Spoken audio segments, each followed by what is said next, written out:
Unlock the rhythm. Mastering, hit the dance floor.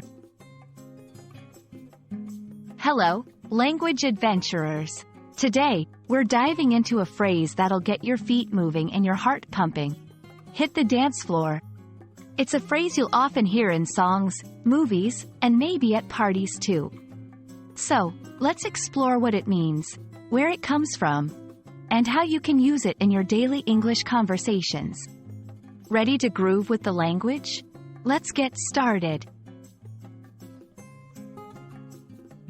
When someone says they're going to hit the dance floor, they're not talking about striking the floor physically. Instead, this vibrant expression means they're ready to start dancing. It's a way to say you're moving to the area designated for dancing, usually at a party, club, or any social gathering with music. This phrase captures the energy and excitement of dancing, inviting others to join in the fun.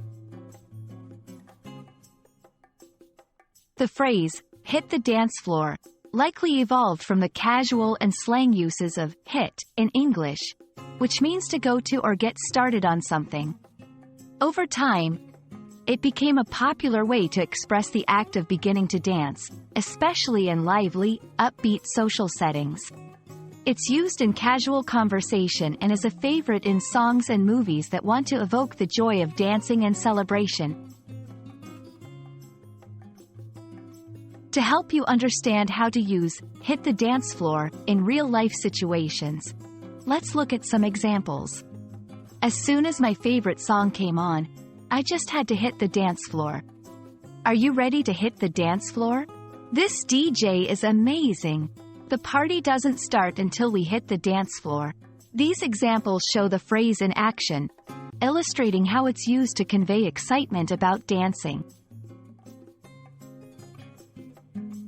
Hit the dance floor is more than just a phrase. It's a reflection of the joy and freedom found in dancing. It's a call to let loose, enjoy the moment, and connect with others through music and movement. This expression embodies a universal aspect of human culture, the love of dance and the communal experience it offers. And that's a wrap on Hit the Dance Floor. We hope you're feeling ready to not only understand this phrase but also to use it the next time you're moved by the rhythm. English is full of colorful expressions like this, each with its own backstory and emotional resonance. Remember, learning a language is not just about words and grammar. It's about embracing the culture and spirit it represents. Until our next language adventure, keep dancing through your learning journey.